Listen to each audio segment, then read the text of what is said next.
Subscribe to our YouTube channel and don't forget to press the bell icon to get all the latest updates. On our 73rd day traveling through India reporting this pandemic and the lockdown, we are now in Kerala, the state that has attracted global attention for the success with which it has contained the outbreak of the coronavirus. And as you can see, the water is behind me. I'm in a little village in the north of Kerala in Kasaragod.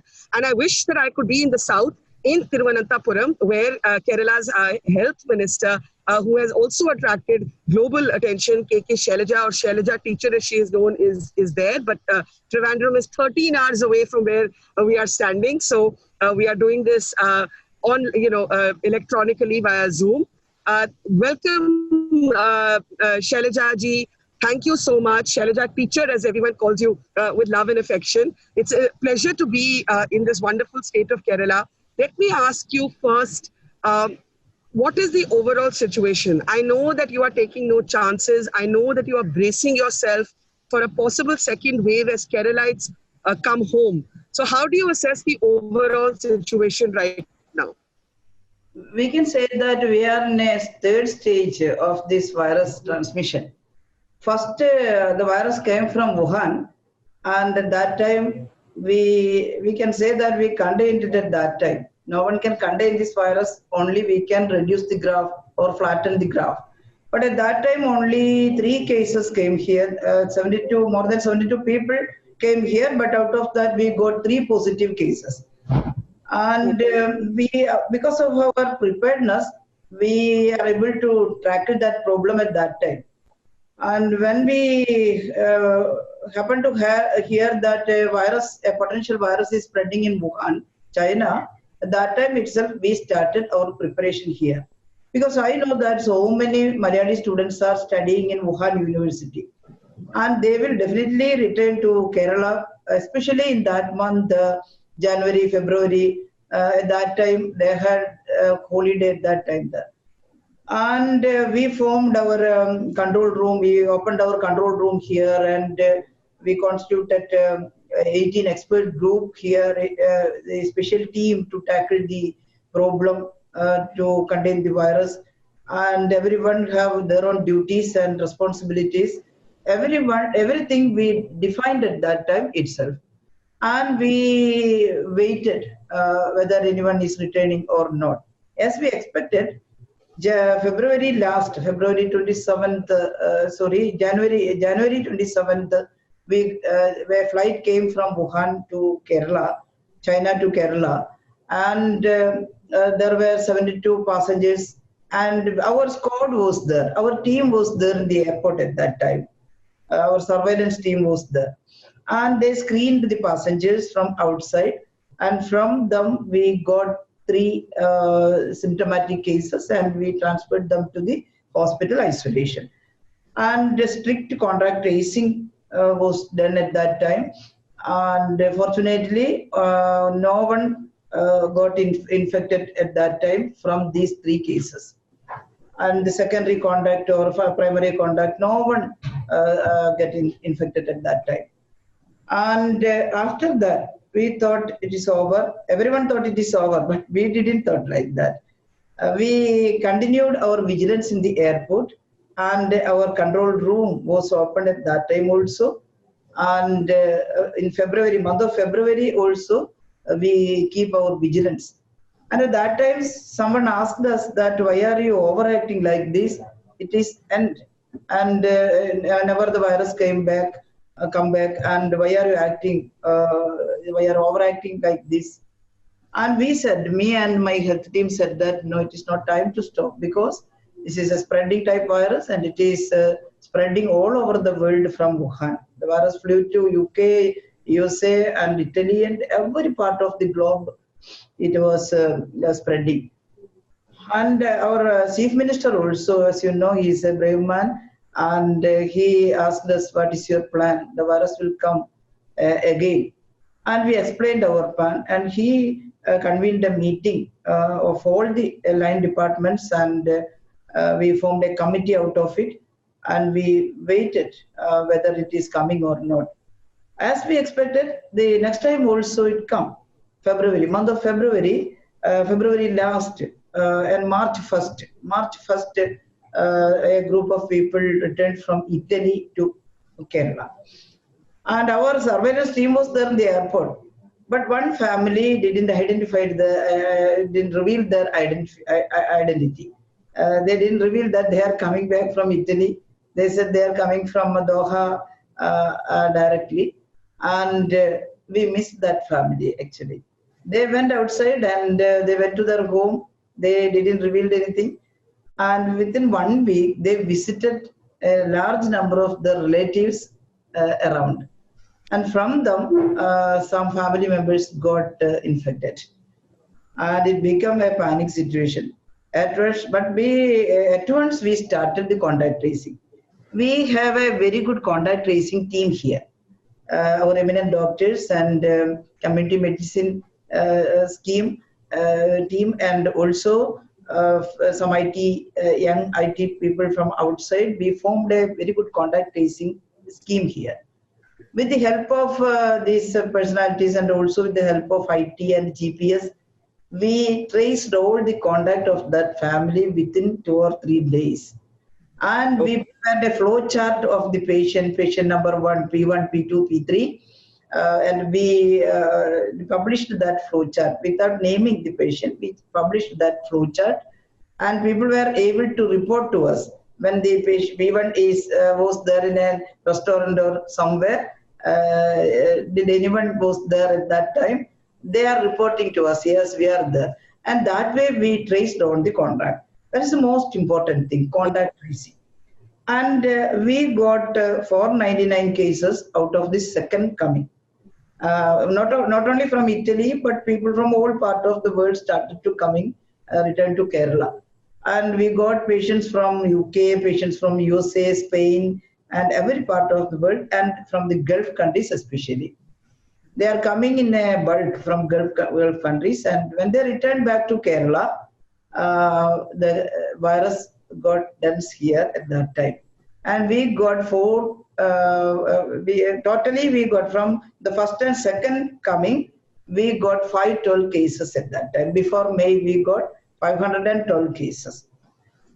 Now all that cases discharged from the hospital, that first and second thing, discharged from the hospital, and out of that 512 cases, 3 died at that time. 3 died out of some comorbidities like heart operation and like highly diabetic and hypertension, and a little one, 4-month-old young little one, and he born with a congenital heart disease, and he died at that time. Only 3 deaths out of these 512 cases, and our case fatality rate was very low. It is below 1%, 0.56% at that time. And the spreading rate, it is also low in Kerala. It is below 1%. And we achieved a very good result because of our planning and preparedness, a collective work in each and every district. Even in you are standing in Kasaragod, and in Kasaragod districts, more than 180 cases occurred at that time, and our district hospital and general hospital. Kasaragod is a backward district, you know, but they somehow they managed it with the district hospital and general hospital. Very good workers. They are sacrificing actually, and also we developed that Kasaragod Medical College all of a sudden. It was under construction, and within 1 week we formed a very good COVID-19 special hospital in that Kasaragod Medical College. We have 300 beds, and this is the third stage. And after that, the lockdown come, and it was very helpful that when the lockdown period, people was not wandering outside, and restricted movement only allowed, and the social distance, we can keep the social distance and everything. That way, we flattened the curve, and we contained that virus at that time. But we cannot contain. Now, ma'am, this is when you hear the word, sorry, complete your point. One point more. This is the third stage, you know. When the lockdown lifted, and the air transport and also the railway and trains and the inter-district, interstate transport, everything restarted. The picture changed again, and people begin to return from Gulf countries and also from Tamil Nadu and also from Maharashtra and every part of our country. People are returning now. Most of the places are virus dense places. We can say it like that. Mumbai, Dharavi. From Dharavi also people are returning here, and from Chennai people are coming here. From these people, we got so many positive cases, more than 500 cases we got this time from the newcomers. And again, we are dealing with this virus and we are trying to flatten the curve once again. We are trying our best to flatten the curve once again. Now, let me ask you, when you hear the word Kerala model, this is a phrase we hear a lot.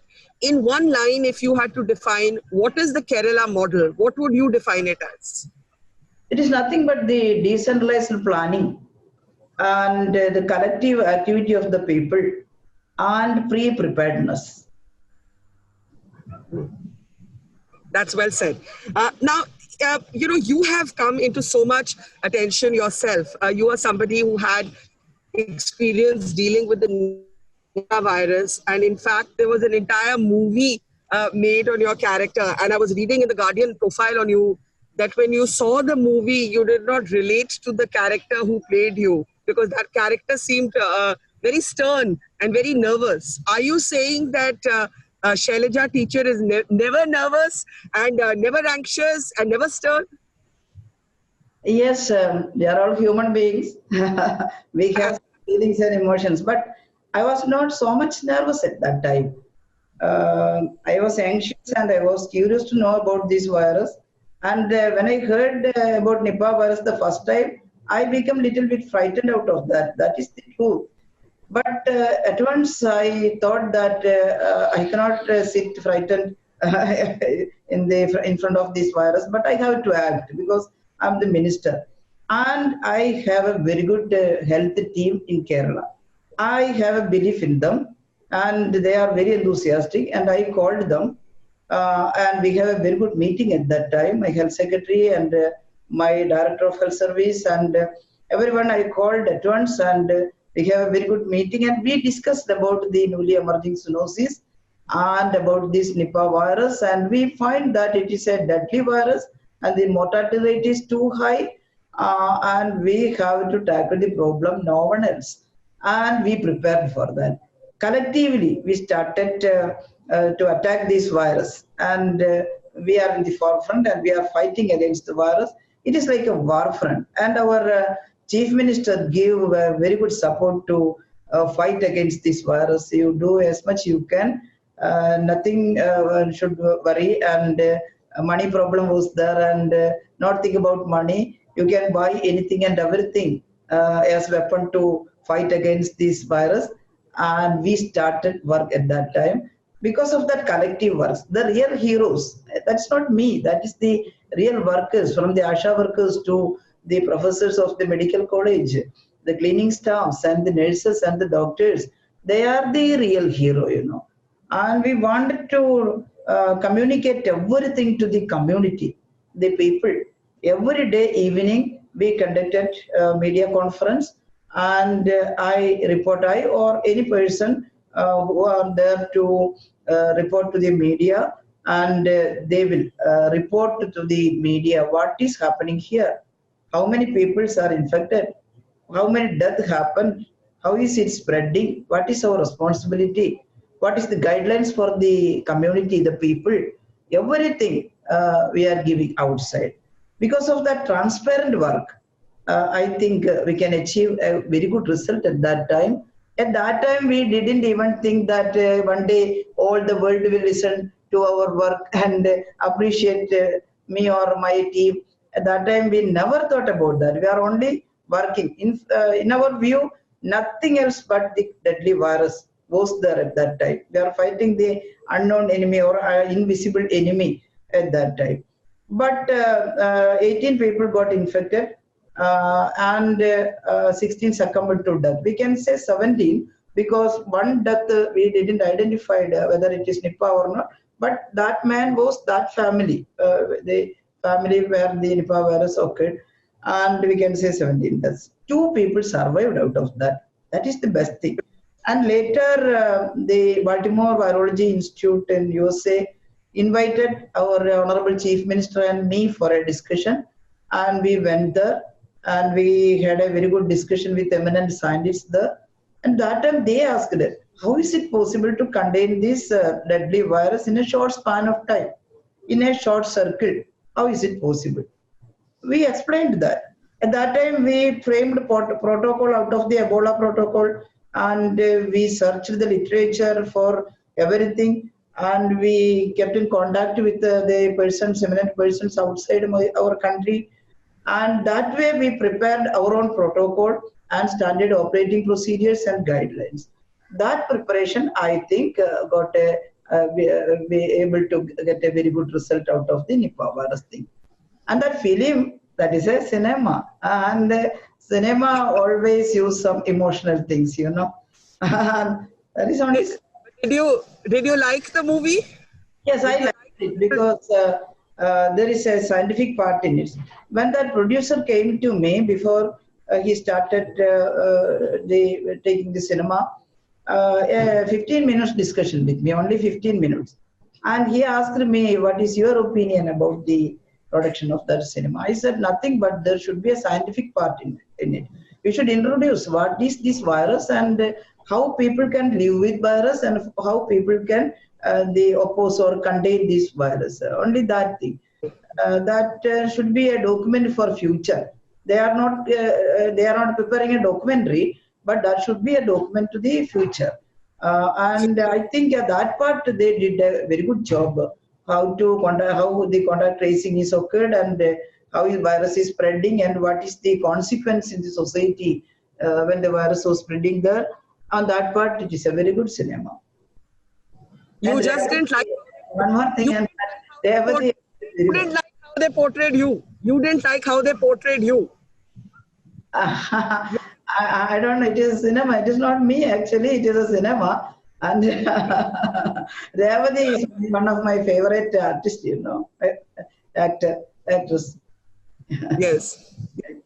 Okay, ma'am, tell me this. Kerala has got some criticism, some question marks for not testing as highly as it should. Talk a little bit about the testing rate and what is guiding the policy on testing.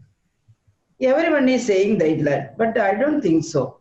But we are testing in a scientific manner, you know. We have a protocol for testing. We framed it earlier. And it is according to with ICMR guidelines also.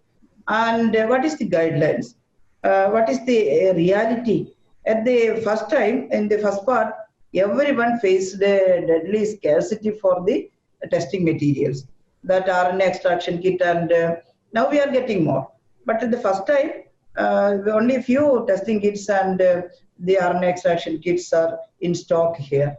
And if we finished everything, we exhaust all of the testing materials, the real problem will occur. In Italy, in USA, UK, they face that problem. The first part, they tested all the people who are coming. No need to test all the people. And all the testing materials finished all of a sudden. And when the real case occur, there is no materials for testing properly. And that become a dangerous thing. And here we did it in a scientific manner. We decided to test the symptomatic people first. We are screening all the people who are coming from outside in the airport itself.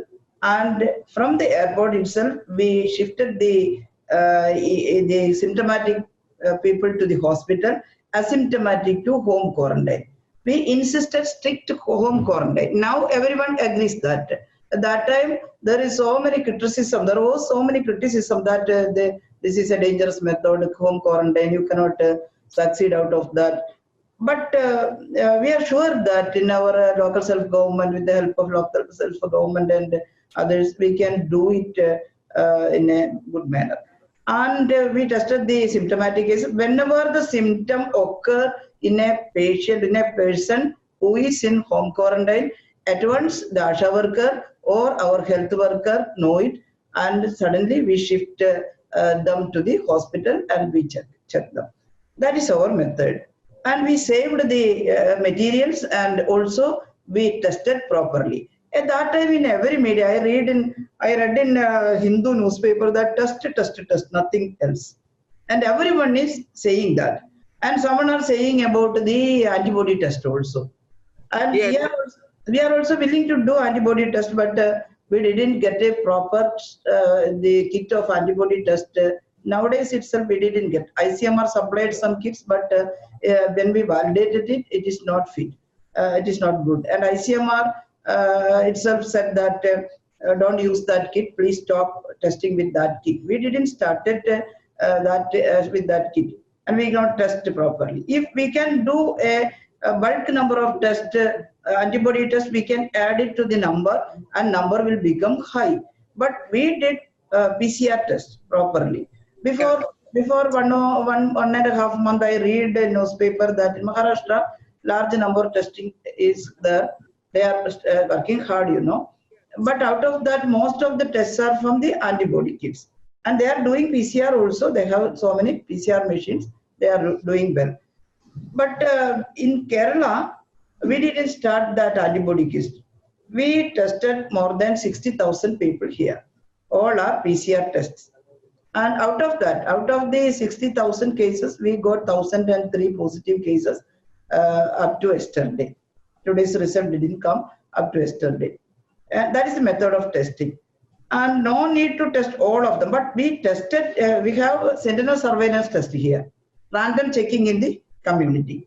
And also we tested people around the hotspots. If 2 or 3 or 5 or 6 positive cases are there in a village or gram panchayat, we are testing the people outside nearby people. We are testing properly, and pool test also we are conducting, taking some samples from these health workers and policemen who have direct exposure to the disease. We are testing pool test out of them, and we are watching vigorously whether peripheral pneumonia cases are increasing or not.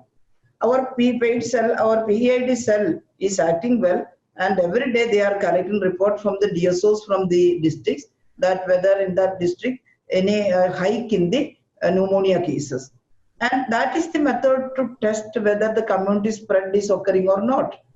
And now we slowly increase the number of tests. We have now proper number of test kits here.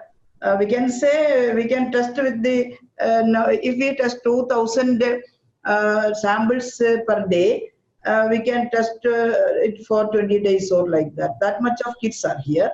We are collecting more, and we now are increasing the number of kits. But no need to test each and everybody, Would you like to test more? Would you like to, if you had more kits, would you like to test more? Yes, definitely we like to test more. Test more with the needful.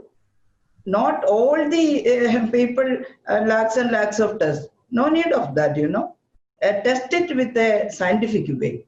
According to our protocol, we are testing. We have only one virology lab in the first phase in January, and we applied for the permission of ICMR. Without the permission of ICMR, we cannot test this PSL 2+ or 3 level virus. We should get permission from the ICMR. And now we got permission from ICMR. Now we have 16 labs here. We are testing from the 16 labs. In one lab, we cannot test. This is PCR test. It will take time. And also we cannot run all of a sudden more samples in a PCR machine. There is a limit. And now in Kerala, out of the 16 labs, we can test nearly 3,000 samples per day, not more. Now tell me, what issue with the trains coming in? Kerala, that the trains that are bringing back Keralites, the center is not giving enough notice. You're not being able to follow your protocols, and the center is accusing you of not cooperating. Can you explain what's happening with the trains? Yes, when the lockdown is lifted, we should have some method to act, and we should frame some guidelines. And we also are thinking about that, trains are coming from outside. For unfortunately, most part of the major cities like Chennai, Mumbai, etc., are a very hotspot. The virus epicenter, like Wuhan, and when people are coming back from that area, we should have to examine them properly. We cannot freely allow to enter each and everybody to the society. It is a dangerous virus. And we should have to examine them thoroughly. So we asked the central government that we will register the Malayalis who wanted to coming back to Kerala. We cannot deny them. We cannot send them back. We should have to embrace them when they come to their own place. And we asked the central government that we have a portal to register that they want to come back to Kerala. And we started that portal with the Norca, and people began to register in that portal. More than 4 lakhs people registered inside India, throughout India, to come back to Kerala. Malayalis were everywhere, and they come back to Kerala. They want to come back. And when they registered in the portal, giving their proper address, we are searching in their village what about their houses, whether there is a proper room for isolation, and whether they got a separate toilet or a separate bathroom and a separate room for home quarantine. And we are searching. And if there is no separate room for the people who are returning, we are arranging some institution for their quarantine, and we have to test them and take them directly from the airport or railway station to the quarantine place. Otherwise, people will move outside, and they will enter into restaurants and hotels, and freely they will move, because no one knows the dangers of this virus. Most of the people didn't know, because no symptoms with them. They have even not even a mild fever or nothing, no symptoms. That time they cannot feel the severity of this virus. They will move outside freely. That become a dangerous situation. That is why we are asking central government that in a phased manner, or with pass, only with pass they can enter Kerala, and we will look after them properly if they are coming like that. Okay. Now, tell me this. By the end of the year, we are expecting about 3 lakh people from Kerala to come back to the state. How are you going to handle this? And it's also going to be a huge hit to the economy, obviously, because remittances, 13,000 crores and estimated, will be hit. How worried are you about this huge reverse migration, as it were? It is really a challenging problem, challenging thing. And it is not 3 lakhs, but when every transport started again, by air, by water, and by surface, by road, and by this railway, everything, they are coming back. And more than 6 lakh people are ready to come back. By air, almost 2 lakhs, and by surface and water, it is almost 4 lakhs people they registered to come back. And if they are coming all of a sudden, it will become really dangerous thing. But we are preparing for that. One day they will come back, and we are preparing for it. We prepared everything. I don't know whether it is sufficient or not, but we have a very good preparation here. And we, in health department, we have plan A, B, and C. In plan A, we calculated this much people will come, and what we do. We start in the earlier stage itself. We have very good COVID special hospitals in each and every district. 1 or 2 district level hospitals and 1 medical college, especially for COVID treatment. And we got in medical colleges 300 to 500 or 600 beds, especially for COVID. And in district hospitals, you are in Kasaragod district hospital, and general hospital. General hospital, we arranged 250 beds, especially for COVID in that hospital, and almost 200 hospital in district hospital also. That much we can afford in the first place. And it is not filled in the first and second time. It is not filled. And we done it properly at that time. And the second plan B, we expect more. And 5,000 or more these infected people occur. And at that time, we thought, what will you do? We asked our officials, health medical officers, what will you do if the positive cases raise to 5,000?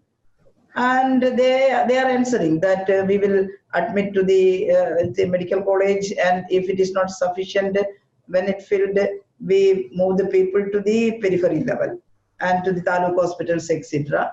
And in plan C, the hospitals were not sufficient at the will not be sufficient at that time.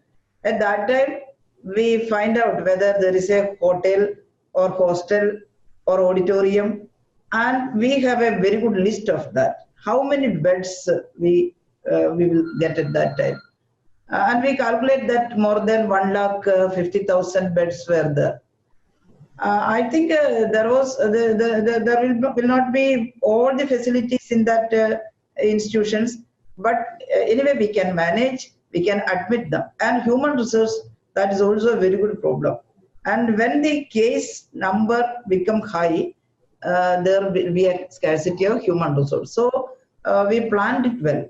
We calculated how much health workers we got in a district, not only from government sector but also private sector. We convened a very good meeting with the private sector. Honorable Chief Minister conducted a meeting with IMA and other private health these hospital owners, and they also promised beds and other facilities their own, and they are ready to transfer it to government in a crucial condition. And that way we prepare that things for action. That is a difficult thing. Anyway, we are well prepared. Okay.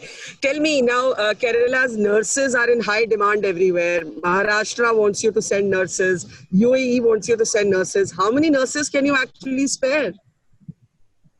Yes, so many nurses are outside and they are working there. And here also, the nurses are the backbone of the health system, you know. And Malayali nurses, their service is very reputed, and they are hardworking, and their humanitarian approach also is well known. And so many nurses are working outside. Here they are working hard for Kerala, and outside they are working for other states and other countries. And the one thing I feel a little bit sad that they are not getting proper attention outside. So many nurses came here in some private institutions of Mumbai and Delhi. They are not getting proper attention. So many nurses called me, teacher, they are not supplying proper gloves or masks for us, no protection equipments for us, and we are afraid of that. The first part, so many people called me, and I am little bit afraid of that, and I have a concern on that, you know. And Chief Minister insisted his office to have contact with that places, and he asked to supply the protection materials to the poor girls there. That is the condition. Here we are thinking, we are looking after them properly, we are giving proper equipments for the nurses. Yet some of the health staffs are getting infections. This virus is like that, you know. And we are giving them proper treatment, and we are saving them here. Tell me in the end a little bit about yourself. We read that you come from a family of freedom fighters. You have seen struggle. What would you say has been the biggest influence on your life? Who made you what you are? And what does teaching mean to you? You're in politics today, but everybody knows you as a teacher. Yes, I was a teacher. And my family is a middle class family at that time. I was born in 1957. And at that time, just after the freedom of our country, and independence, just after the independence. And my grandma is a brave lady. My actual inspiration is my grandma, you know. And she was a brave woman. And in her years, 1930s and 40s and even 50s, there is untouchability in our village. And the 1940s, 30s and 40s, our grand uncles are fighting for freedom. They are not great leaders, but they are in village leaders like that. And they are working for the National Congress at that time, fighting against British rule.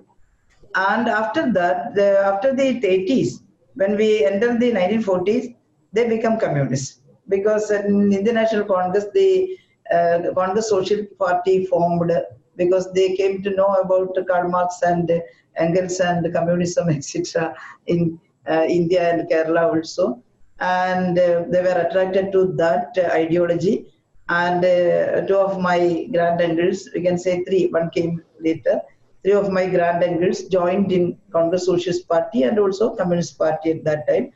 My grandma also became a well-wisher of the follower of the Communist Party, and used to go to land struggles for that to get lands, agricultural movement, to get the ownership of land against the landlords, struggle against the landlords. He also used to go there. And she was a very good storyteller also. And every evening she conveyed these things to children also. I was the only child of my parent, and my granduncles, little ones, were also in our house. It is a we are living together at the, and the grandma will tell stories every evening. She tells stories about Ramayana, Mahabharata, etc. I was familiar with all the characters of Ramayana and Mahabharata. Not only that, he was telling stories about the martyrs also, brave people at her time. The martyrs, Kayur martyrs, and Karivallur martyrs, and Pazhi martyrs, etc. How brave they were, she is telling like that. And I was interested in their activities at that time, fighting for a piece of land, fighting for a little bit land to even bury their dead body. And no one was owning land. Everyone was tenants at that time, tenants to the landlords. Some of the landlords were very cruel, and they will always evict from the places. And they are fighting against the eviction also to get something to eat. They were not proper. Everyone was very good agricultural workers, but they have nothing to eat at that time. They had nothing to eat at that time. And my grandma is explained the days of poverty also. Most of the peoples are starving at that time. In our family, we got something to eat because grandma's father was a supervisor in a British estate near that Makutam, near Kerala.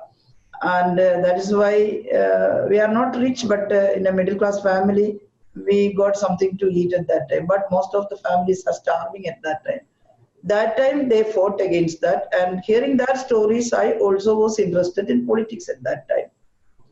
Hmm. Now, you said your village experienced untouchability. Did your grandparents have to experience untouchability? Yes, also. My grandma fought against untouchability. We were in an Irawa community at that time, and the upper caste, the landlord community didn't allow us to enter in their courtyard or like that. And but because of this supervisor post of the British, my grandma's father, the landlords are very fond of him, and they will invite my this grandfather and my grandma to some functions. But when they enter into the function, the other people become frustrated.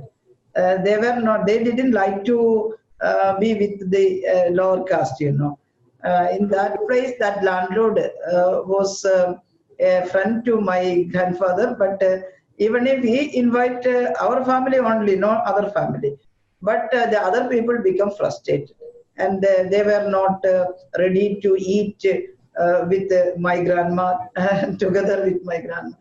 Then at that time, my grandma will shout against that, and he oppose that, and she definitely she will create create something see out of. She is like a woman, and she will explain everything to us also. That mode of fight was occurring there at that time. Now, today, when everyone calls you a rock star, a virus slayer, you're the heroine of the moment. How do you feel being this global phenomenon today? Even No, Shashi Tharoor, even your bitter opponent Shashi Tharoor praised you on Twitter and called you omnipresent.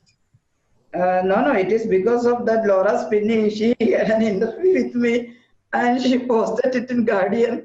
And I didn't think so. When she asked me to have an interview, I also explained what here is happening and what we are doing here. It is a collective work, not a single person's work. No one can do that.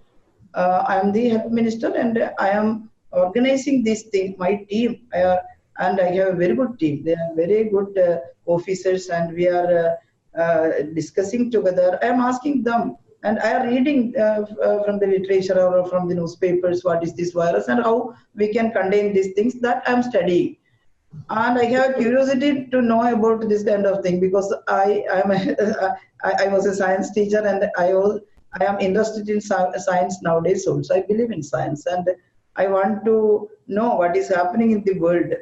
But I'm not a scholar or I'm not a scientist or like that. I'm not even a medical doctor. I'm only a school teacher. But I want to study everything because I'm a health minister and my staffs are very much supportive and they are discussing my policy making, my decision making and my policy that add to their action. That way we are joining the things together and we are working hard. And when anyone is praising me, I'm thinking that it goes to my team. It is not for me alone. It goes to my team. They are the real heroes. But I'm the minister, and everyone are calling me and asking me about this thing. And I am talking for them, and I am talking for the ministry, and I am talking for chief minister and all my colleagues in the ministry, and we all are working together. And if we work hard, we will got something. I believe that. Study hard, and all the appreciation will follow you. Someone say said like that, and I am following also. What finally? What keeps you up at night? What makes you nervous right now? What worries you the most? Yes, it is not a little bit. We have to worry about this virus because the study is not over. No one can define the character of virus totally.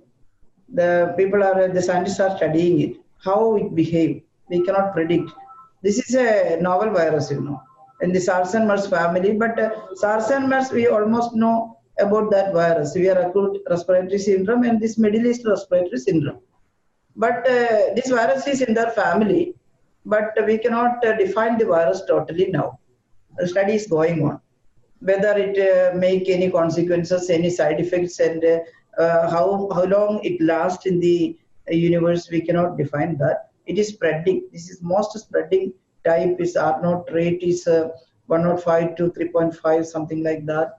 That is a high spreading rate, and no vaccination or no preventive medicine invented up to this time, and no medicine, proper medicine. That is the worrying thing. And how long it stay here, that we cannot predict. That is, we should have to live with the virus, and that is why we are keeping the campaign vigorously. We are doing the campaign vigorously. We have a very good break the chain campaign and SMS campaign. SMS means as soap or sanitizer. Wash your hands occasionally. You should wash your hands anytime and every time. And also you should wear mask when you go outside. And also the social distance, keep the social distance, and no prayer in the temple or mosque, no gathering for the marriage, and no gathering for the funeral. That we have to continue for a long time, I think so. That worries the poor people. They cannot see a last look on their beloveds when they die, and they cannot gather for a marriage function whom they love more than anything. And that is real. We are social animals. We cannot stay outside or stay without touching or without seeing other persons. Human beings are like that. That is a worrying thing. People, after one stage, people will forget everything. And they will start coming outside. That become a problem. Again, the graph will shoot up. And that worries me also because we are conducting vigorous campaign through media and through our ASHA workers and through our health workers. We are giving study classes for this for a long time, for 6 or 7 months or 1 year.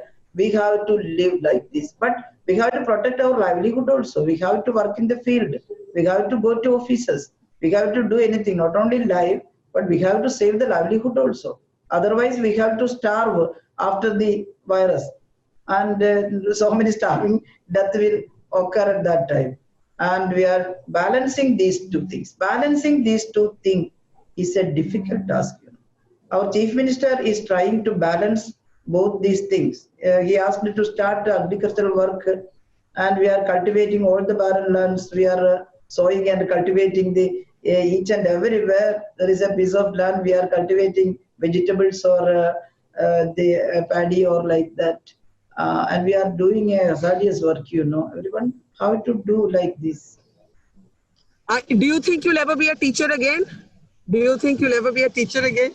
Actually, I am teaching all the days. I'm teaching my health staff. I am teaching my common people about this. The teacher in me will not die. It die only when I die. Well, good luck to you. Good luck to you, Shailaja teacher, the health minister of Kerala. Done a fantastic job, got the world's attention. A lot to learn from you. Thank you so much, ma'am. Thank you. Thank you, Barkha. I'm so happy that with an interview with you, Padmasri Barkha, we are following you, your reports and everything in the media. You are a brave journalist, Okay. Thank you, ma'am.